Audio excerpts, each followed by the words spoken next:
This podcast is sponsored by nobody. Hey dudes, welcome to Splat from the Past, the only 80s themed horror sci-fi show where things can get totally radical. Now today I will be welcoming the gorgeous, the talented, the awesome Stepfanie Kramer. Yes, you all remember her as Sergeant Dee Dee McCall on the classic crime series Hunter, starring Fred Dreyer, which ran from 1984 to 1991. She left in 1990 to pursue a music career, and it's going to be great to have her on today. I mean, she's done so much in her career. I mean, she guest starred on Starsky and Hutch, The Hardy Boys, Vegas, Fantasy Island. She played the girl that got hit by a car in The Man with Two Brains. She was on the first run of the sitcom We Got It Made, which was on NBC when she was on it. And she's done a lot of great things, and it's going to be great to talk to her today. I've been trying to get her on here since day one of the podcast, and it's finally going to happen today. And I'm so excited. Also, happy belated birthday, Greg Gilbert, four-time guest and host of Python's Paradise. We talked last Friday on 4th of July. Yesterday was his birthday. I forgot to mention it, but today I'm making up for it. Also, happy birthday, Shahina Ali, three-time guest, and we are planning a fourth one pretty soon. Love you, darling. So yeah, here is my interview with Stepfanie Kramer.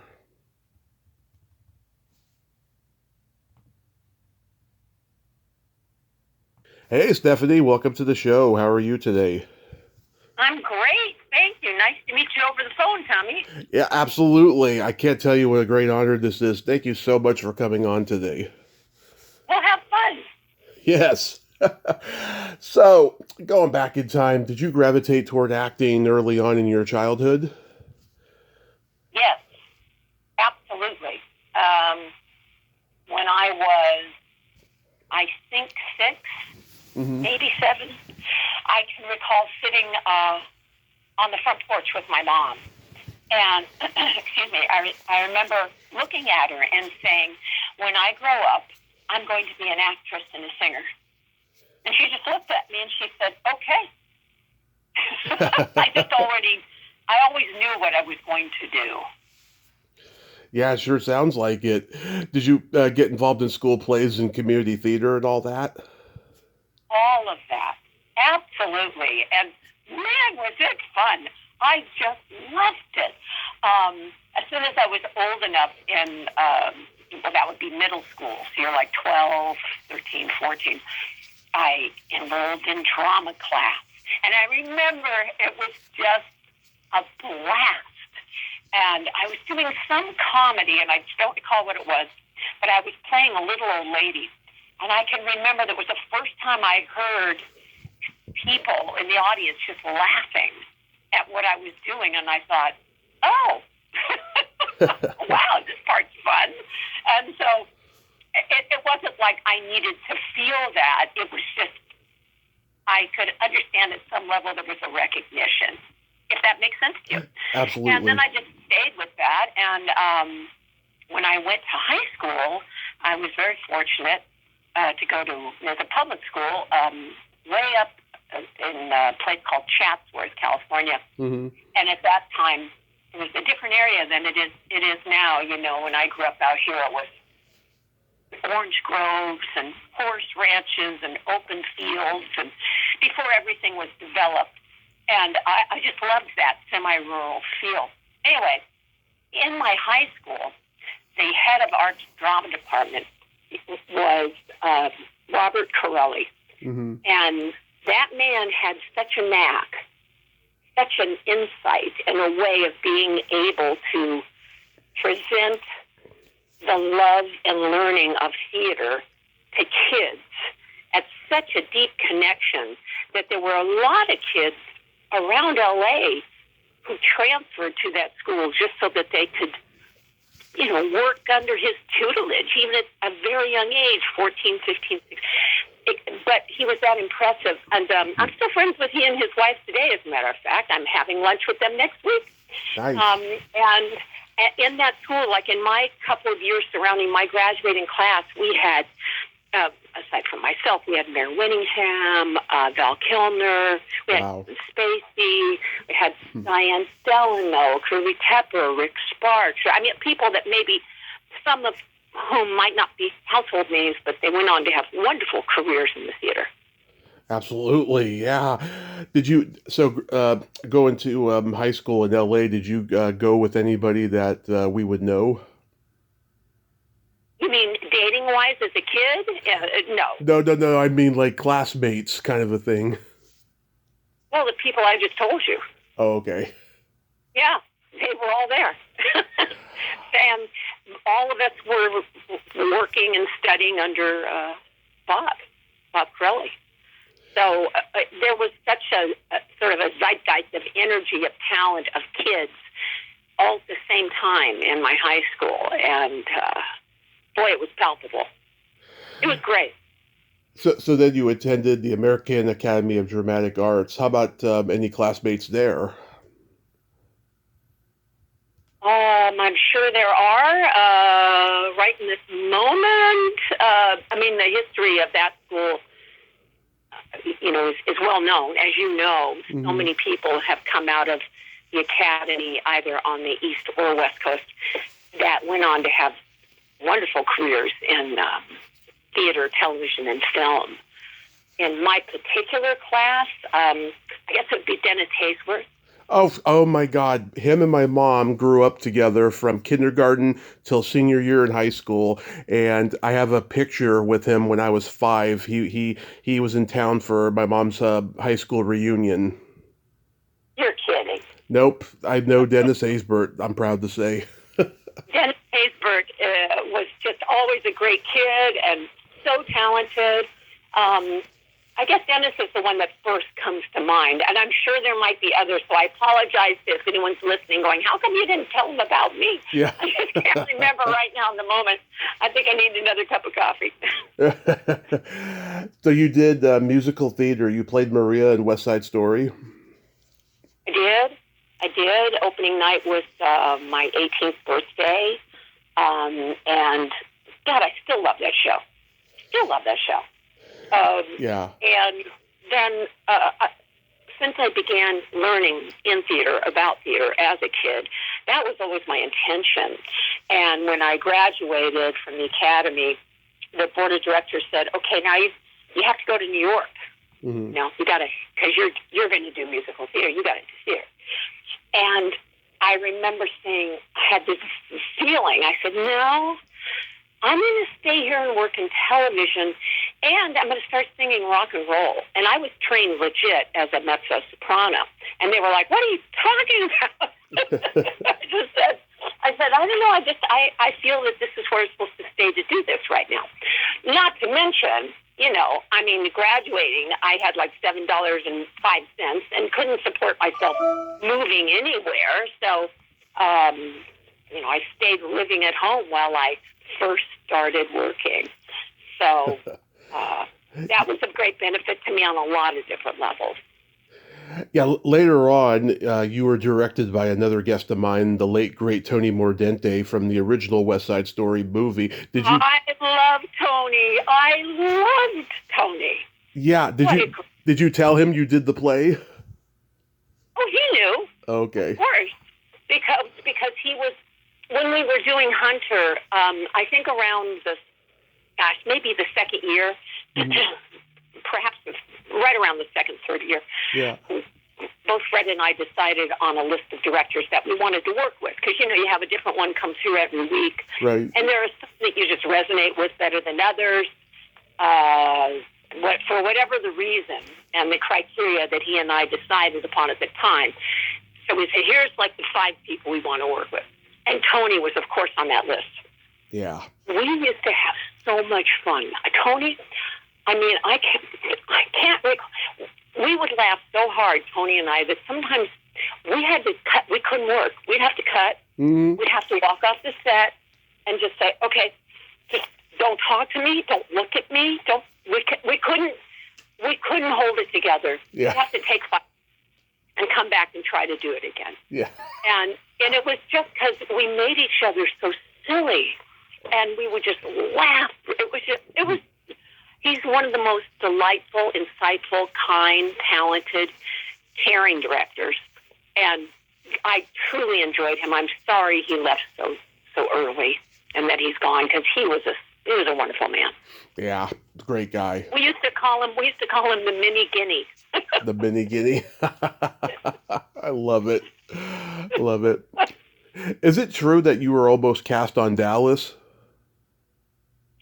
And, I'd forgotten about that, but someone else had reminded me of that. Mm-hmm. Yeah, with, I don't remember the name of the role, but they cast, what is her name? I'm really bad with names. Charlene Tilton? Yes. Yeah. The daughter. Yes. That's right. Yeah. I've talked to Charlene. I don't really awesome. Can't tell you about the audition process because I don't really retain that. My past is like past, and I really live in the moment, and I'm consistently surprised by how much of my life other people know.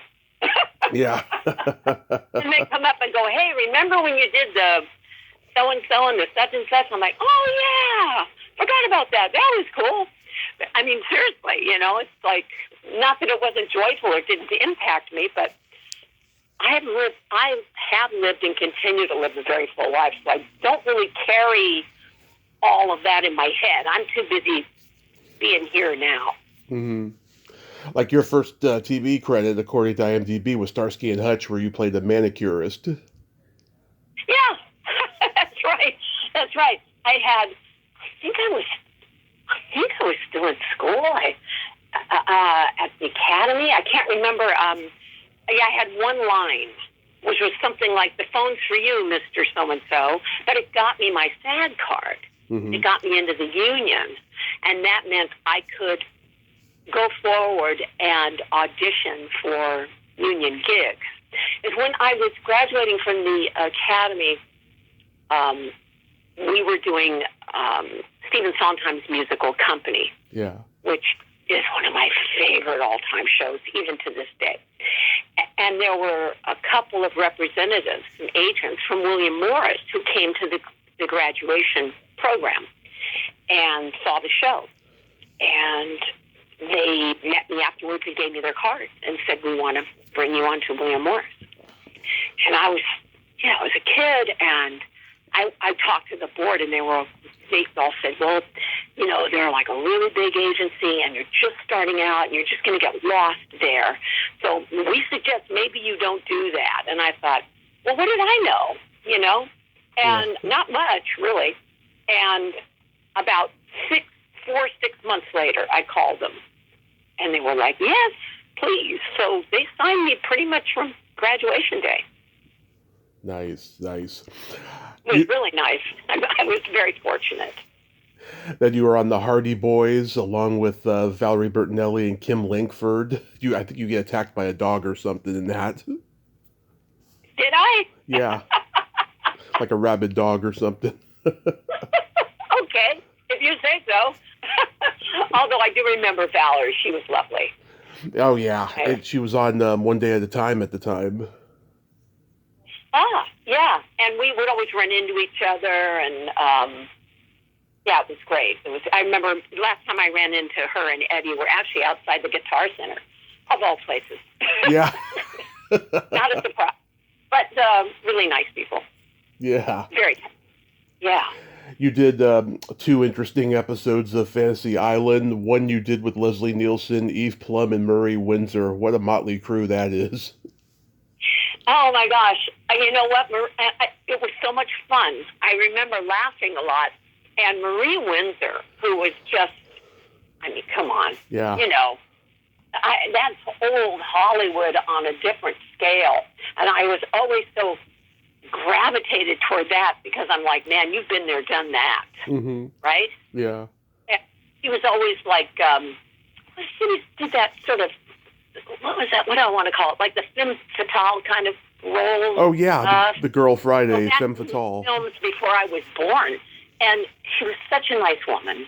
And she was really kind to me because I was super young. And she was just really supportive. And she was a wonderful lady. Yeah. And Leslie Nielsen still, I mean, I would go on, like, probably Tonight Show. Yeah. He'd bring out that whoopee cushion. Oh, yes. I knew you were going to bring that up. Yes. I knew it. Oh, my God. He would do it all the time. He was doing it backstage. I said, do not bring that out there. And he just gave me that look like, try me. And I thought, oh, my God, he's going to do it. And, of course, he did. Yeah, people have told me he would just use it over and over again, and it got old after a while. Yeah, well, when you're live, you know, sitting there on the Tonight Show and he does it, I mean, we would just break up. He was just so silly. He was a good guy, though. He was fun. And then the other episode you did had Tony Tennille. She was like a private eye who's helping you solve a murder. Yes, another really nice lady. I mean, I told her, God, you know, listening to Captain Tennille songs, you know, as a kid, and I really like your music. And she was just wonderful. Warm, open, friendly, easy to work with. She was great. She was great. And then you did an episode of Vegas. How was that experience? Oh, it was great. I had a good time with that. I remember what happened was it was in the middle of I've got to think back now. There was a strike that happened. Oh, yes. When that happened. The 80 strike. Yes. We were in the middle of filming. And it was in the 80s at some point. I want to say the early 80s or something. And it was with Robert Urich, who was just a really nice guy. Yeah. And so I really had like a big break, like a long time, and then we came back to finish. And I might have that mixed because it was a long time ago. I might have a little mixed up, but I do recall it happened during the strike. And what I did during that was I auditioned for a country swing band. And it was like I want to say 6-part harmonies. Yeah. Every song, very complex harmonies. And I joined them, and we wound up doing, I don't know, like 4 sets a night, 5 nights a week gigs in clubs all over Southern California. Yeah. And I was still working in television, but I remember saying to my agents at the time, I'm either going to get a record deal or I'm going to get a series, and I'm going to go with whichever one works first. But Robert Urich, I remember I played his romantic interest. Yeah. Oh, gosh. Yeah, I remember that. That was fun, too. Again, a wonderful Aaron Spelling show that I think, if I'm not mistaken, also was co-created, or he had his hand in it in some way, with Michael Mann. So it was an interesting combination of energy. It was one of the few times in the history of film or television where a woman survives her attack after a date because she was able to flag down her date, and he protected her. Because usually she's toast, you know, but this is one of those rare times when he got to, you know, protect her. Toast. Yeah. Yeah. I can remember screaming and running down the hallway. There was a lot of that. Yeah. And it was really shot in Vegas, too. Yeah, I seem to recall that. But you know what? Like I said, it was a long time ago. That was back when Vegas was Vegas. Vegas was a whole different ball of wax. That's the truth. It was so much more Sin City, seedy, and it wasn't like a family tourist attraction like it is now. Yeah, it's evolved into that in an enormous way. It's changed dramatically. And I don't gamble. I'm not a big drinker. So, you know, that was never my scene. And, I mean, I don't even know how to, you know, people go, well, here, let's play poker. I look at them like you just said, let's speak Russian for an hour. I'm going, I don't know what never learned card games. I would be hard-pressed to remember how to play like Old Maid or Crazy Eights. And no, I'm not kidding. I just never had there was never any of that in my life growing up. So I can't relate to any, like, people go, we're going to go and do blackjack. And I thought, why? I know I don't gamble either. I can totally relate. You did a Bosom Buddies episode, and this is where Tom and Rita met, but it wasn't until Volunteers like 4 years later that they became a couple. Um, that must have been a lot of fun doing that show. You know, it really was. I had such a good time with that. The people involved. I mean, yes, obviously Tom Hanks and Peter Scolari were both wonderful. Now, I had a friend of mine who was on that at some point too, Wendy Jo Sperber, Oh yeah. and Donna Dixon, who I still know. And of course, then I would always run into Thelma Hopkins, and but Tom Hanks was just a standout energy even then, in my opinion. Oh yeah. And he couldn't have been a nicer guy. And again, running into him, around town, still couldn't be a nicer guy. He's one of those guys. A born superstar. I think so.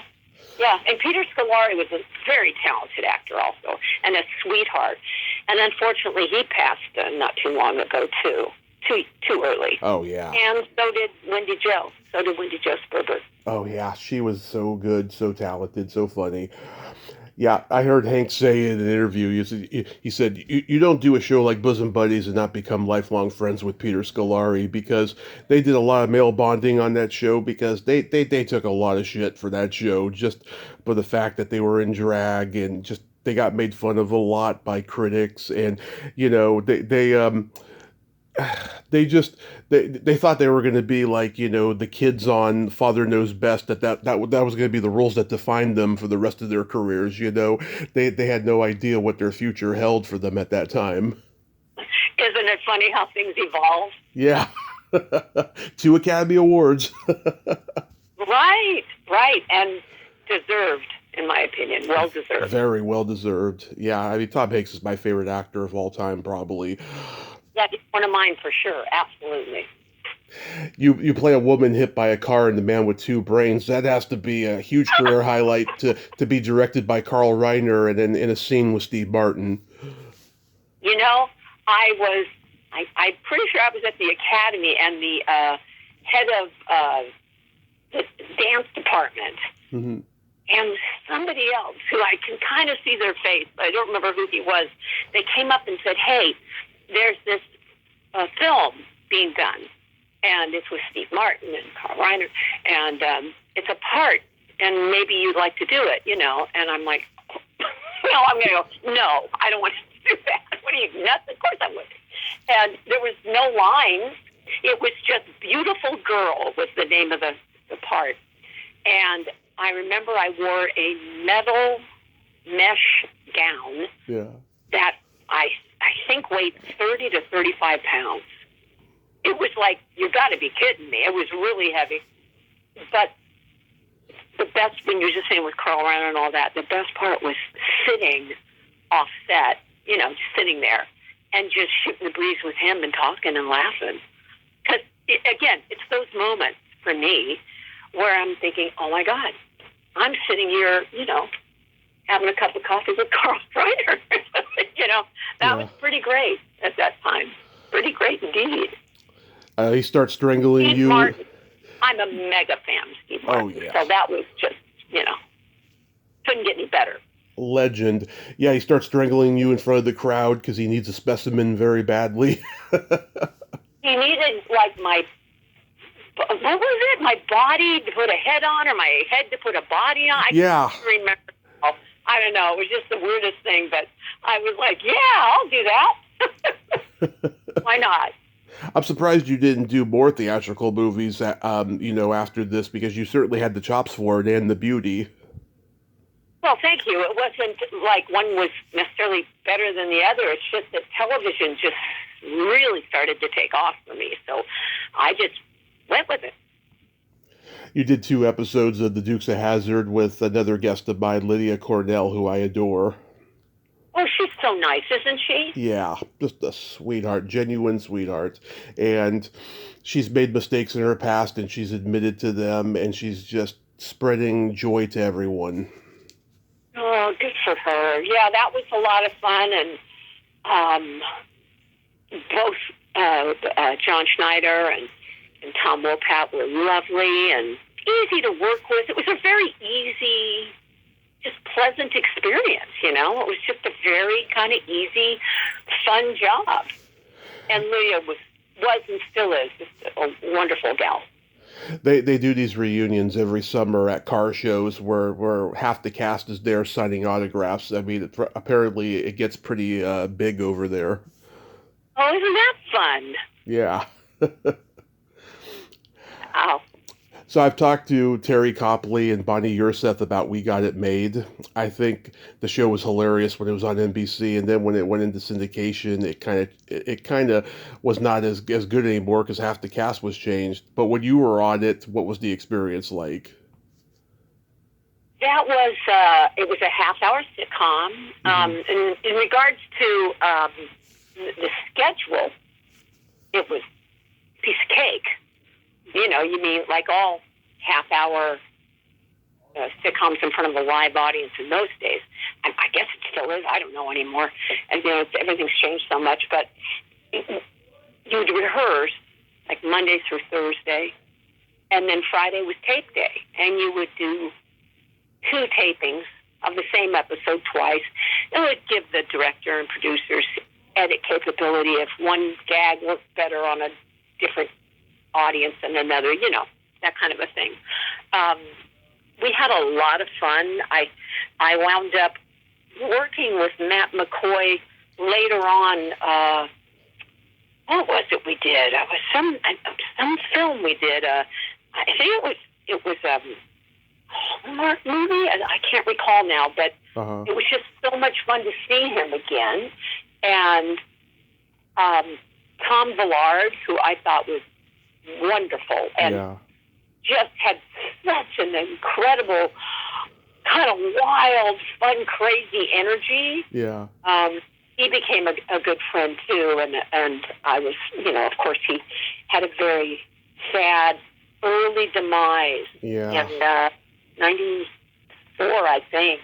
And that was really a shame because he was just a really good guy, sweet as can be, and so funny. But that lasted for, I think it was one season, and I have to think now. There was a series of events that as soon as it was over, there were some gigs in there, but I wound up doing a guest star episode of a show called Riptide. Oh, yes. And that was a Stephen Cannell show, you know. And, it had I got to think of what the cast. Perry King, Joe Penny, and Tom Bray. Tom Bray, that's right. So it was myself and this other gal, and we were a private eye team or detective private eyes or something. And we would butt heads with those guys, and we were the girls that showed up, and, you know, it was that kind of thing. Total blast. Laughed a lot on that show. And literally, when I wrapped, call it a Tuesday afternoon. Just random, because I can't remember the exact day. I come home, and there's this big, thick envelope on my doorstep. And I bring it in, and I open it up, and it's a script, and it's called Hunter. Yep. And the roles that myself and the other gal were doing on Riptide were a potential, we had to sign on as a potential spin-off pilot for a new series, starring her and myself. And I'm so sorry right now, I can't recall. I see her face, tall, pretty, blonde. I can't think of it right now. Yeah. So we had signed on to that to see if the network was going to take it and turn it into a series with Stephen Cannell and NBC. Right. Then I come home and I get this envelope, and I'm like, what's this? And it says, pilot, NBC, Stephen Cannell. So I called my agent, and I said, what's up with this? And, well, they want you to audition for this. said, but didn't we just sign a deal, for the Eagles? Yeah, but, they want you to do this one too. I said, okay. I figured better odds, right? And I read the script, and I really resonated with it in an entirely different way. I felt it in my gut and went, oh, this one. Yeah. And I remember a friend of mine came over for dinner, Jack Scalia, the actor. Oh, yeah, Jack Scalia, yeah. Yeah. And I said, hey, I want you to take this home and read it and tell me what you think. And so the next day he comes over and he hands it to me. He goes, this is it. This is really good. You're going to knock this part out of the park. And I said, yeah, I really like it. He said, I have a feeling about this stuff. I said, yeah, me too. So I did that one, and the rest is history. It was done. That was it. And there she goes. Is it true? I knew one of them was going to go, but I really, really felt strongly about Hunter. I really did. Is it true that they had to give you a boost in order to stand next to Fred Dryer because he was so tall and you were so little? Absolutely. And I wouldn't say I'm little. I would say that any person who's 6'7", is inordinately tall. I was just pretty much normal size. Not that he's abnormal, don't get me wrong, he's just a really big dude. Yeah. So, yeah, I was always on what's called a half apple, sometimes a full apple, dependent upon the shot. And if it was a 2-shot, you had to put me on something because if I wasn't in heels, because you couldn't hold the frame, Yeah. And he was just such a tall guy. I'm 6'3", and I look big next to most people. Yeah. So, I was 5'6", and I'm looking up. So bring me a box to stand on. And it was fine. Whatever worked was fine by me. That's why I was always in high heels so much. But that became actually a wardrobe issue because here we are, chasing people or being chased, either being shot at or you're shooting at somebody, and I'm the one in high heel pumps. Mm-hmm. Try running in those puppies, yeah. okay? Yeah. And it was just ridiculous. I kept saying, hey, listen, this isn't working. I can't run. And I was athletic, and I was fit. I said, but you're holding, it's like, you're collaring me with a weight. I cannot move. And so it finally, they were like, well, we really like the way it looks on camera. I said, I don't care, man. My feet are getting destroyed. So we finally had this one scene, I remember, and I'm running after this guy, and I stopped in the middle of the scene, and I threw my shoes off and ran barefoot and tackled him. Wow. I go, this is what I'm doing from now on, gentlemen. You want high heels? You wear them. Yeah. Sure fixed their wagon. Yeah. Yeah. Nope, I can't, you can't even, this is ridiculous. So, but I remember that. Do you have any? Not that I didn't wear them, but they were appropriate for the moment and the scene, not some fight scene or something. That was ridiculous. Do you have any favorite episodes? Oh my! Oh, that's a tough one. As soon as you said that, it's like I'm just getting a smattering of flash visuals. There are far too many that for me to just go, oh, it was that one. I really can't designate one. I recall that I maybe had more fun, if you will, when we did shows where I sang because I got to utilize that part of who I am as well.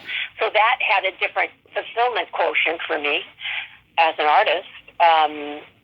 And I enjoyed directing, so that was fun, and co-wrote. So, those, when you had another level of your creativity, it made it, I guess, more fulfilling in a different level. But there were some that were just a lot more fun than others. And, you know, it was a very, very, very difficult work schedule. Oh, yeah. In the first year, we were known as the toughest show in town. Wow. And it was because of the hours. We went through, and I'm not exaggerating, I think it was 8 crews in 1 year.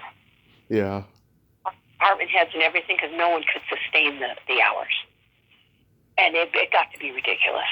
And we finally, Fred and I were, like Walking Dead. And we just said, hey, we can't do this. You've got to change these work hours. People are, getting in crashes, driving home at night and stuff. It was like nobody could, let alone try to remember a line, Yeah. So they started being able to, again, then we're bringing in directors that could work quickly, get the job done, make it look right. They were really efficient. Remember I was telling you about a list of people that, we could tell this guy's got it down, or this one must go away, far, far away. And, like James Whitmore, Jr., one of my favorite people, and one of my favorite directors, because he could deliver and make it an incredibly fulfilling and an enjoyable journey. There were a number of them. Michael Priest, there was a number of them. And so in that first year, though, it was beyond demanding. It was just very, very hard.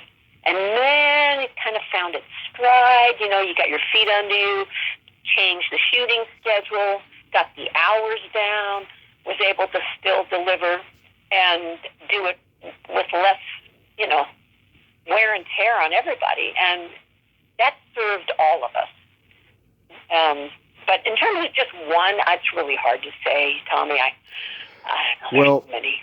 I love the 2-part Snow Queen episode. I've talked to Licia Naff a couple of times. She's awesome. She's great in that episode. My friend Lar Park Lincoln, who passed away recently, she did the episode where Dean Stockwell is her dad, and you're all in like a rural kind of a setting in that episode. Yes, it was great. I remember, so wild. One of the really cool things about starring in a series that has such longevity is you get to work with some actors that, for me personally, I watched ever since I was a little kid. Yeah. And I mean a little kid, because when we got a TV, that was my fun time. I can remember being, really little. And that was before there was, you can't watch this movie because that's not appropriate for a 4-year-old, right? Yeah. Nobody knew anything. They just shoved their kids in front of the TV and, hey, look what we get to do, right? Yeah. And so it was total escapism, but it was also extraordinarily entertaining. And I can remember the first time I ever saw Dean Stockwell. And he did a film, and it was on television. I grew up in Los Angeles, and there was a program, it was on Channel 9. And I wish I could think of what it was called right now. But they would show the same movie. Let me guess, Compulsion? No, it was, although wasn't he great in that? Oh, the best. Right? Yeah. His list goes on and on, right? It was just incredible. No, I was a little girl, and they were showing this movie of him. He was a little boy. It was called The Boy with the Green Hair. Oh, that was my next guest. Yes, that I saw that when I was a kid, and I was like, oh my God, can a kid's hair really turn green? I was freaking out. I was like 5 at the time. But, it was really, I was like in the late 40s or something, and I'm watching it on TV in the 60s, right? Yeah. And so it was like a, what do you call it? Like an anti-war movie, really. Oh, yeah. But there he is with this, and I thought this little boy is such a good actor, and then, you grow up and you wind up working with the little boy, who's now not a little boy. But it's that kind of thing, and he was a really good guy, really sweet man, and of course... There was an episode with Sammy Davis Jr. It was a boxing episode. Oh, Sammy. I can't say enough Yeah. good about that man.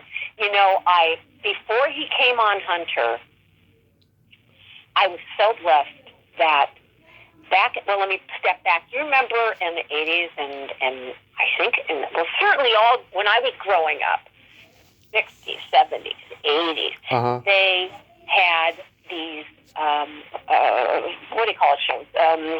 Oh, God, what's the word I wanted? Variety shows. Variety shows, thank you, there's the word. Just a guess. Just a guess. They say nouns are the first thing to go. I should be maybe concerned. And I watched a lot of TV as a little kid. And so I would love those shows. And I was totally into Bob Hope and all his specials and all of that. I mean, it was great. I loved them. I still love them. I wish they'd bring them back because they were nothing but fun and entertainment. Anyway, that's my rant for that moment. Yeah. So there, being able to work, not to move off of Sammy, but working with Bob Hope. And because of working with Bob, I meet Sammy Davis Jr. Yeah. Because Bob called and said they're doing his, I don't know, his like 50th, 60th year at NBC or some crazy amount. And they're doing a 2-hour special. And he goes, I want you to open the show with Sammy Davis Jr. I'm like, oh, are you kidding? So that was my first meeting him. I got to sing and dance with Sammy Davis Jr. And I remember being in the rehearsal hall at NBC, and I'm running down the song with whoever the pianist was, and in he walks, and I'm just like, I have watched so many of his films. My parents had his albums, right? Yeah. That was the joy of sort of coming into the business right in that period of time where the greats of true Hollywood greats were still around. Oh, yeah. Still working. And I got to meet so many of them and work with some and be friends with them. And that was just, I kept pinching myself, Mm-hmm. And as we know, he wasn't a tall guy. Nope. And I don't know how tall he was, actually. But he was shorter than me, and I wasn't all that tall. And when we were rehearsing, I had like tennis shoes, we're rehearsing. And then when we came down to do dress rehearsals, of course, I had to put on the heels. And I remember he looked at me and he goes, oh, now you put on the heels? Now you put on the heels. He goes, why did I look up at you now? I said, well, I'll do it in tennis shoes. He goes, it won't work. You got to wear the heels. But he was so very sweet. And I remember when he came on Hunter, again, it's like a dream to be able to work with people that you really honor and admire at that deep level, especially when you're a little kid and you grow up watching them. I was on my way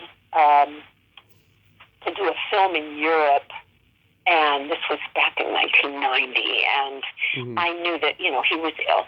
Yeah.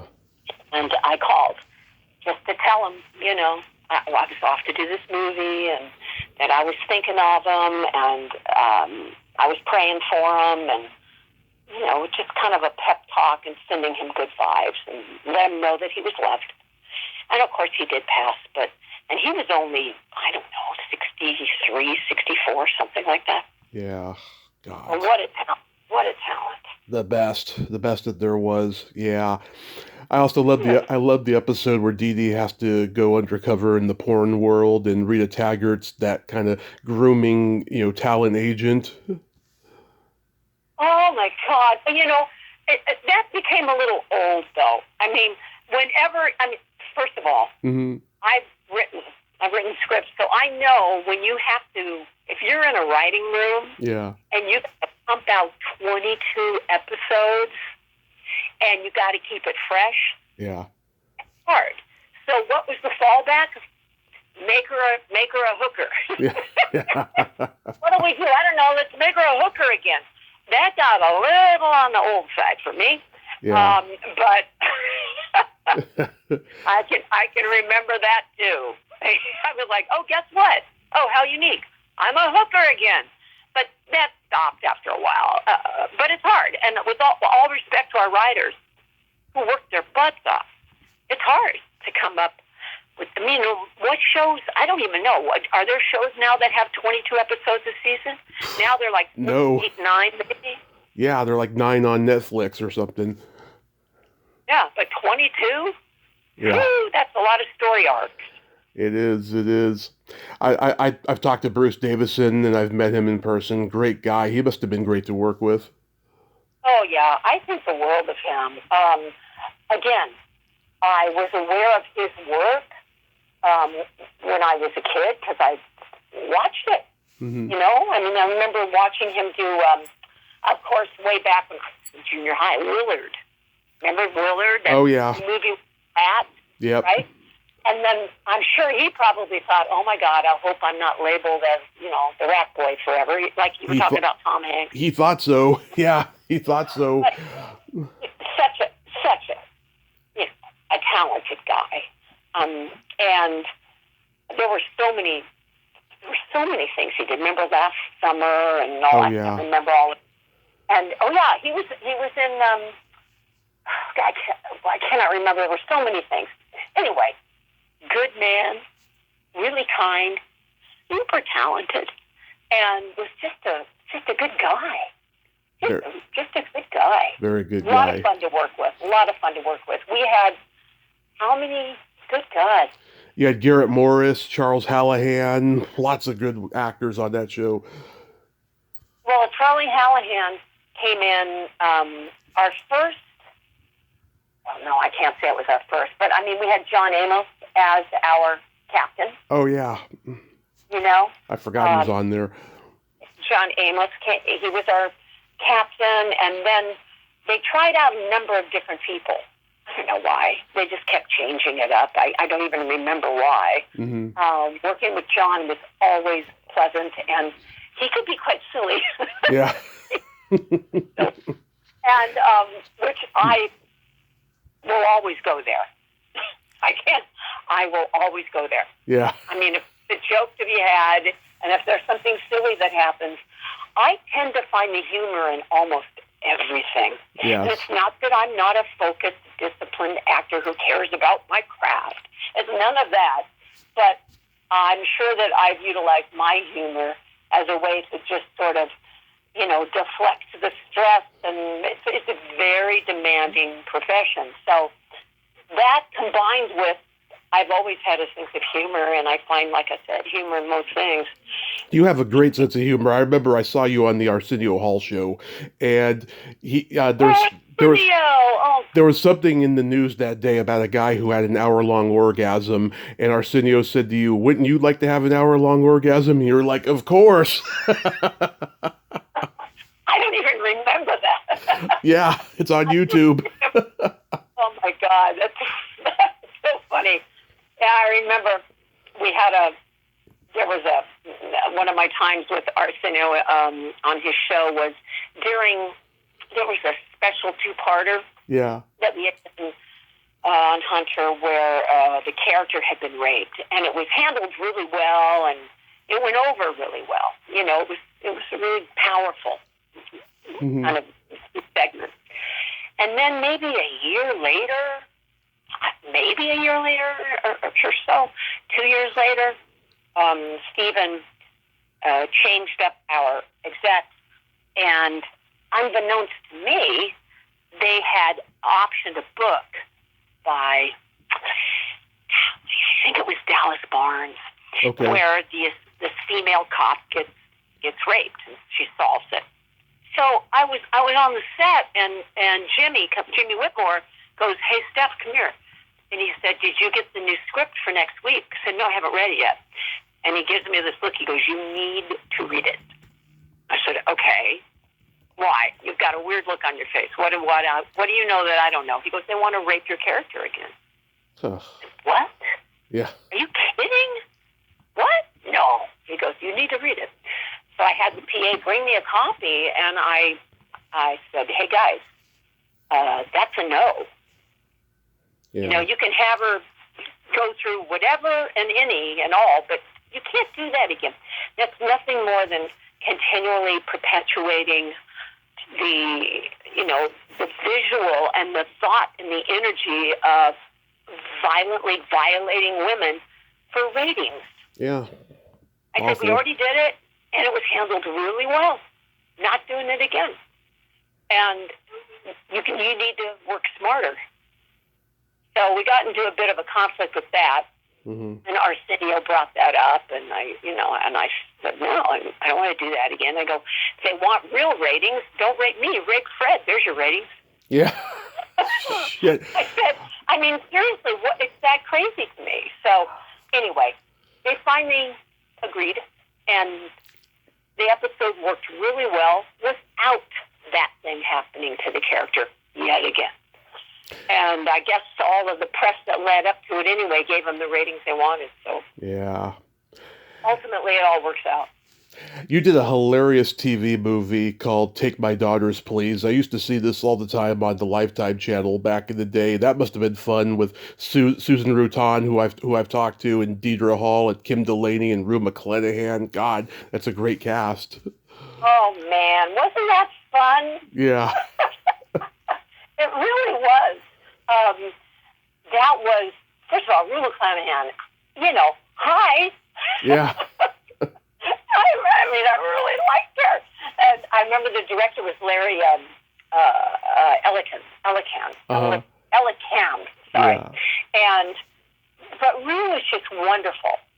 And yes, as you said, Kim Delaney, Deidre Hall, it was just a wonderful. Susan Rutan was quite funny. Yes. We had a wonderful cast, and that was a nice little movie. Actually, it went over really well. Everybody had a good time. It had a nice arc for each of the characters, each of the girls. Yeah. Who all had their own personal journey of what was happening in their lives in regards to men and the mother's desire to get them all married off. It was originally called, that was not the original title, Take My Daughters, Please, which I thought sounded so Jewish. Yeah. Take my daughters, please. I said, okay, whatever. But there was, remember the original title was, it wasn't that. I can't recall what it is now, but it went over really well with the network. The ratings were high, and it was nicely written. It had what was her name? Lindsay Harrison. She was the writer on it. Lovely woman, and she did a really good job. It was a woman who was writing for women, so she could understand the internal personal arc of each one of these characters, because she was a woman. So, it had that energy behind it. It was really great. Yeah, that's awesome. Do you still sing? Do you have any new music coming out? I don't have any new music coming out. I actually sang, 2 weeks ago in China, which was really a blast because I sang in Chinese, which was quite different because I don't know Chinese. Oh, yeah. Was it at the Shanghai honoring of Hunter? It was 2 weeks ago. I was in Shanghai at the Shanghai Television Festival. And, if you go back through the history of China, they were always a closed society, right? Mm-hmm. And I can't recall the exact year of when they opened up, when the government said, okay, we're going to open up our society. People could have cell phones and computer or whatever. Inevitably, it became what it is. And they allowed 2 television shows from anywhere in the world that was allowed in China. And Hunter was one of the 2 shows. Nice. So as a result, it became enormous in that country. And so did Fred and I.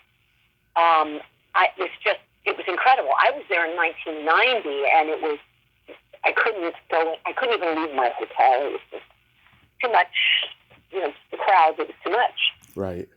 But they invited me back, and they were so kind. They were honoring me because of as they put it, the mark that I made in their country as a woman, and that I was forever in the heart of the people of China. I mean, it was like, wow. It was really like, wow. It was so touching. And they wanted me to sing this one song I had done back in 1990, but I had no time to prep that. And it was like a really big rock and roll tune, belting. I said, I would, but I can't. I don't have the time. I had like the end of my daughter's wedding, and then I had like 72 hours before I had to get on a plane. There was no time to bring back the song to performance level. So when I got over there, they asked if I would sing their theme song. I didn't even know they had a theme song. It's basically like, their Emmys. Same thing. But they had this song that went along with it. I said, I cannot learn a, 3.5-minute song in 48 hours in Chinese. Yeah. Not even on my best day. To start with, I don't speak your language. I mean, I know some phrases, but really. So we took a segment that everybody knew. And I studied phonetics, so for theater, of course. So I just broke it down phonetically and learned it that way. And it went over great. It was really fun. And I thought, God, who knew? But that was, the last time I sang was a couple of weeks ago. Yeah. And it was a blast. It was a blast.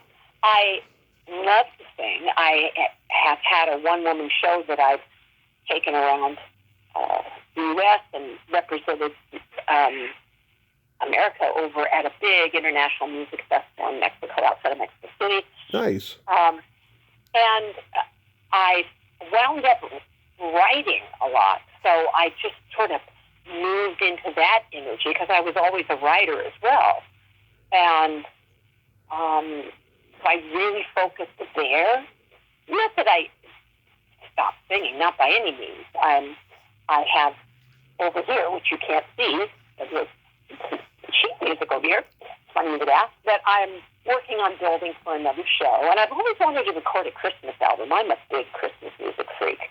I love Christmas music. I'll play it in July. I mean, I really do. People come in and they go, are we listening to I'm Dreaming of a White Christmas and it's 100 degrees outside and it's August? I'm like, yeah, we are. Okay.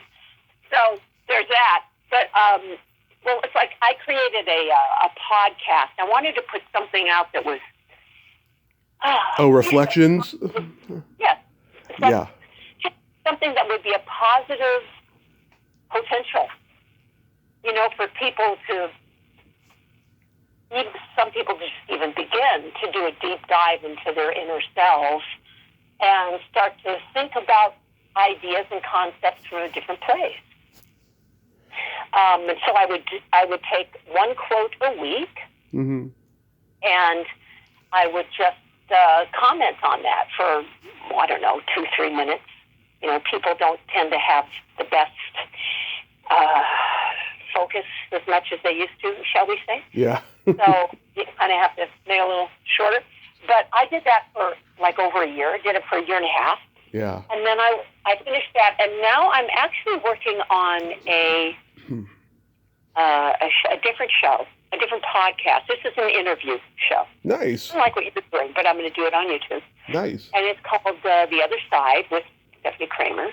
And it's really going to be an hour-long journey into some of the unseen and the unknown. Nice. So I'm going to try to engage each guest in a thought-provoking conversation with extraordinary guests who bring a level of insight or clarity and definitely a level of expanded awareness to our understanding of reality and what lies beyond. It's like UFOs and stuff? Well, it'll be from spiritual enlightenment and metaphysics to the unexplained. And everybody, all the guests will offer their perspectives rooted in higher consciousness and their personal journey of deep inner knowing. And I think that these are voices that can illuminate, awaken, and inspire, and have people, giving people the opportunity to hopefully expand their minds and open their hearts. So I'm working on that right now. And I guess I'm still going up for meetings in front of the camera as well. that. None of that's gone. It's just that I do a lot of different things because that's just who I am. Yeah. I know you're a Renaissance woman. You're a soldier. Yeah, I'm a soldier. I haven't heard it put that way, but in a different way, yes, you are correct. That's so awesome. Yeah, do you know when that podcast is going to be launched? Because I'm certainly going to listen to it. I don't right now. We're putting together a guest list, and you know what that is to put them out. And I don't. For me to pull it up and have it launched, I will most likely do the pre-record on a great many of them. I don't want to I can't be scouring, like, well, quick, let's get, who's our guest this week? No. Yeah. I have to, not that I'm going to do them all a year ahead of time, but that's the beginning of it. So we're working on it now. I'm looking forward to it. That is so fabulous, Steph. Real fabulous. Real quick, we got to play my secret silly game. This is a series of silly slumber party questions. It's no win or lose. It's just pure fun. And how the game works is, Steph, I ask you the question, you answer it, and then you ask me that exact same question and I answer it. And feel free to comment on the answers because they might be funny. Uh-oh. It's fun. Okay. It's fun. Steph, are you ticklish? Yes. Hey, Tommy, are you ticklish? Yes, I'm very ticklish. Is your belly button an innie or an outie? Jesus, I think I got to look. I haven't looked at it in a while. It's an innie. Nice. It's an innie. Hey, Tommy, is your belly button an innie or an outie? It is also an innie. Okay, good. What color are your toenails painted? Coral. Nice. What colors are your toenails painted? They are clear polish, and if you see them in the sunlight, you can see a rainbow. Special feet. Exactly, yes. I like to go festive with my colors. What would you say is your best personality trait?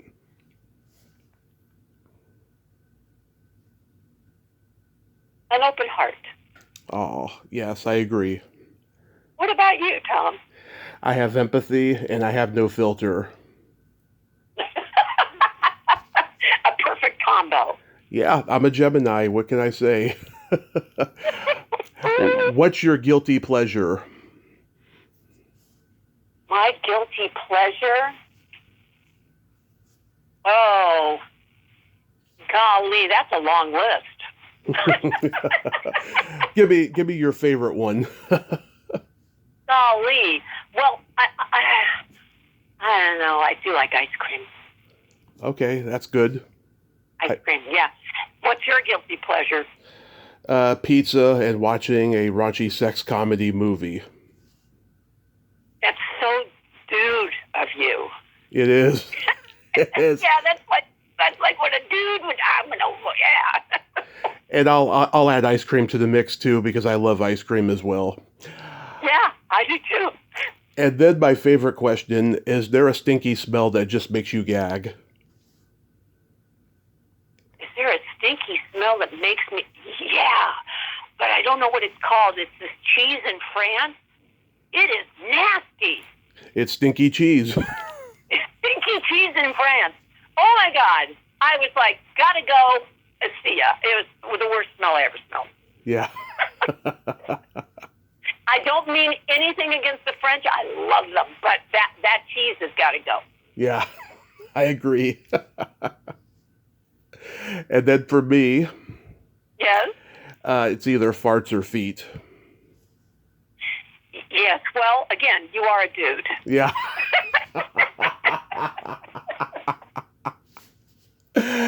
Stepfanie, this has been a tremendous honor. Thank you so much for coming on today. And I have to say, you are still gorgeous. And I'm glad that you're still out there. And I'm looking forward to seeing / listening to your podcast. I'm just so astounded for you. Thank you, Tommy. It's been a real pleasure. I've had a really good time, and I hope you have an outstanding rest of your day. You too. Have a great summer. Be safe. You too, dear. Take care of yourself. You too. Bye-bye. Bye. Well, there you have it. Stepfanie Kramer. Isn't she a sweetheart? Oh my God, she was everything that I hoped she'd be, because I'd seen her on the Arsenio Hall show and a bunch of talk shows back in the day. She's just this fun, friendly, down to earth, real lady. And I just love her response. Well, you're a dude. It's a dude thing. That was so funny. She is hilarious, and I'm looking forward to seeing her podcast when it's launched. In fact, I'll give a plug for it the moment that I see it, and I'll let everybody know where they can get it. Well, until next time, this is Tommy Throwback Kovac saying there's no shame in living in the past because the present sucks. Later, dudes. Do, do, do, do, do, do, do.